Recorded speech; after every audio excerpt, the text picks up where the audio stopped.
महाबळेश्वर जवळील आंबेनळी घाटात स्कॉर्पिओ गाडी सुमारे 800 फूट खोल दरीत कोसळून 8 जणांचा दुर्दैवी मृत्यू झाल्याची धक्कादायक घटना सोमवारी सकाळी उघडकीस आली।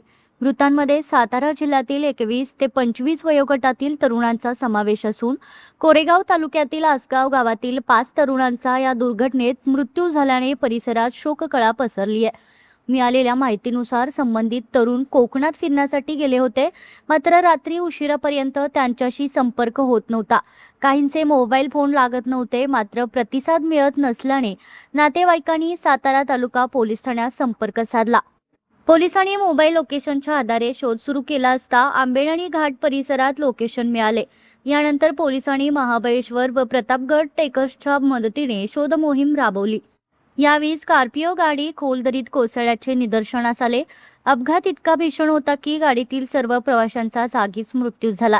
या दुर्घटनेत मृत्यू झालेल्यांची नावे पुढील प्रमाणे: महेश अनिल पवार वय वर्ष 25, आदित्य अशोक साळुंके वय वर्ष 21, रितेश राजेंद्र लोखंडे वय वर्ष 25, सुहास जितेंद्र लोखंडे वय वर्ष 20, अंश समीर चव्हाण वय वर्ष 18, उत्कर्ष आनंद शिंगटे वय वर्ष 21, अभिमन्यू अनिल शिंगटे वय वर्ष 25, नितीन किसन नायकोंडे वय वर्ष 35। यातील 5 जण सातारा तालुक्यातील आसगाव येथील, 2 जण वाई तालुक्यातील मर्ढे येथील, तर 1 जण खटाव तालुक्यातील असल्याची प्राथमिक माहिती समोर आली आहे। दरम्यान घटनास्थळी पोलादपूर आणि महाड पोलिसांसह स्थानिक प्रशासन आणि ट्रेकर्सच्या पथक दाखल झाले असून बचाव व मृतदेह बाहेर काढण्याचे काम सुरू आहे। या भीषण अपघातामुळे सातारा जिल्ह्यात हळहळ व्यक्त होतीये। ही अपघाताची कशी काय समजली? गाडी साधारण 1000 फीट खोल दरीमध्ये गेलेली आहे। अपघाताची माहिती म्हणजे नातेवाईकांनी पोलादपूर पोलीस स्टेशन संपर्क केला। त्या मृत व्यक्तींपैकी एकाचे लोकेशन पोलादपूरमधले येत होते। त्या अनुषंगाने मग आम्ही पोलिसांना माहिती मिळाल्यानुसार मग आम्ही तत्काळ लोकेशनच्या दिशेने रवाना झालो आणि त्या ठिकाणी जाऊन मग आम्ही शोध घेतला असता रेस्क्यू टीम बोलून घेतल्यानंतर मग साधारण रात्री 10:30 वाजता आपण रेस्क्यू ऑपरेशन चालू केलं। यामध्ये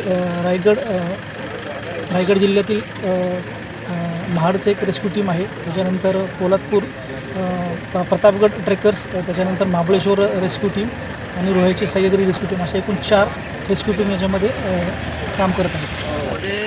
जो अपघात घडलेला आहे नेमकी त्याच्यामध्ये किती माणसं होती आणि आता प्रशासनाकडनं कशा पद्धतीने मोहीम राबवली जाते? यामध्ये 8 मुलं आहेत, सर्व सातारचे आहेत आणि अपघात घडला आहे तो साधारणतः रात्रीच्या वेळी घडला आहे। आणि प्रशासन म्हणून नेहमी आवाहन करत असतो की आंबेनळी घाट हा धोकादायक परिस्थितीमध्ये असतो, त्यामुळे रात्रीचा प्रवास टाळावा असं प्रशासनामार्फत आव्हान आम्ही नेहमी करत असतो। हा अपघात ही रात्रीच्या वेळी झाला। मुलं होती, तरुण आहेत, काही डॉक्टर MBBS आहेत, तर ही फार दुःखद घटना आहे। प्रशासन इथं सगळं उभं आहे। महाबळेश्वर रेस्क्यू टीम असेल, महाडचं रेस्क्यू टीम आहे, सर्व ट्रेकर्स मंडळी इथं आहेत, ते आम्ही सर्व मृतदेह बाहेर काढण्याचं काम करतो आहे। पुन्हा एकदा आपल्या माध्यमातून आवाहन करेन की रात्रीच्या वेळी घाटातून प्रवास करणं टाळावं। दृश्यमानता कमी असते आणि तरुण मुलं होती एकदम, त्यामुळे फार दुःख वाटतं की यामध्ये घटना घडली ही अतिशय दुःखद घटना आहे।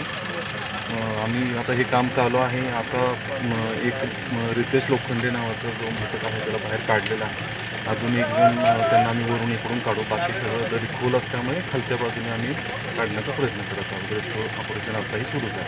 हे जे अपघातग्रस्त तरुण आहेत यांच्या नातेवाईकांसोबत प्रशासनाचा संपर्क झाला आहे काय आणि ते लोक या ठिकाणी पोहोचले? आपण त्यांच्या नातेवाईकांशी संपर्क केलेला आहे, त्यांना इथं आलेलं आहे, त्यांची व्यवस्थाही आपण करतो, त्यांचं सांत्वन करतो। कठीण प्रसंग आहे पण सामोरं जावं लागेल। साधारण 12:30 ते 1च्या दरम्यान भाटिया सरांचा कॉल आला की असा इन्सिडन्स घडलेला आहे आणि मिसिंग आहेत, लोकेशन भेटलेलं आहे। लोकेशनवरती टीम पाठवलेली आहे, काही ट्रेस झालं तर बॅकअप टीम म्हणून लागेल। तर साधारण 1 तासभर वाट बघून नंतर त्यांचा कॉल आला की टीमची आवश्यकता आहे, तुम्ही या। साधारण 1 वाजता किंवा 1:30 वाजता आम्ही महाडवरनं निघालो। आल्यावरती जिथे गाडी लोकेट झालेली होती त्या गाडीच्या इथे सुरुवातीला आम्ही अँकरिंग करून खाली रॅफल मारलं, पण गाडी खूप आधीची होती, जुनी गाडी होती होंडा. पण आम्हाला गाडीचा ज्या ट्रेस घ्यायचा होता ती स्कॉर्पिओ गाडी ब्लॅक कलरची होती. तर ती गाडी आता दुसरं लोकेशन एक आहे तिथे ट्रेस केले साधारण सकाळी 5 वाजता वगैरे. आणि आता पहिल्या टप्प्यामध्ये 4 जणं उतरलेली आहेत. त्यांना गाडीचा नंबर प्लेट, गाडीचा आरसा आणि 2 बॉडीज लोकेट झालेल्या आहेत. तर ते प्राथमिक पहिल्या टप्प्यावरनं आम्ही वरती पुलअप करून घेणार आहोत. आणि ड्रोनच्या साह्याने खालचं शूट केलेलं आहे. तिथे गाडीच्या बाजूला 3 डेड बॉडीज लोकेट झालेल्या आहेत. अजून 3 डेड बॉडीज आहेत त्या अर्ध्यामधल्या वाटेमध्ये किंवा झाडीमध्ये कुठे फेकल्या गेलेल्या आहेत का ते अजून सर्च चालू आहे. आता लवकरात लवकर त्या 2 डेड बॉडीज आहेत त्या आम्ही वरती पूल करून घेतो.